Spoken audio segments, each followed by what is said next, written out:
ఎప్పటికైనా గుళ్ళో నీలాగా ఉండే స్థితి మాకు రావాలి.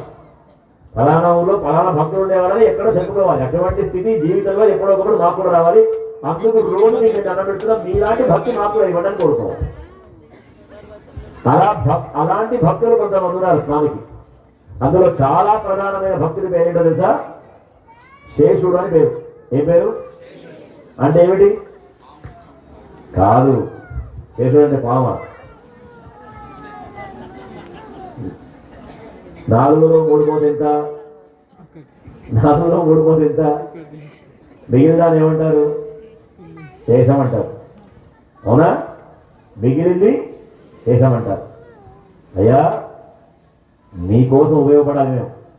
నువ్వు అనుభవించింది, నువ్వు అనుభవించదలుచుకున్నది అన్నిటికీ కూడా శేషభూతుడనే నేను ఉండాలి. అందుకే నివాస శయ్య ఆసన యోగ పీఠాదిషు. అయ్యా, నేను నిరంతరం నీ సేవలో ఉండాలి. నువ్వు నడిస్తే నీకు చెప్పులు అవ్వాలి. నేను ఎవరు కోరుకున్నారు? ఆదిశేషుడు.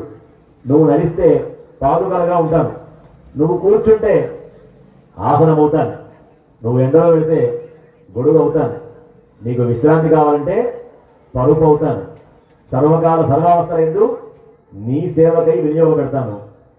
నువ్వు నీ యొక్క శేషిని నేను పొందేది ఎప్పటికైనా నిన్నే అని చెప్పేటటువంటి వాడు ఆదిశేషుడు.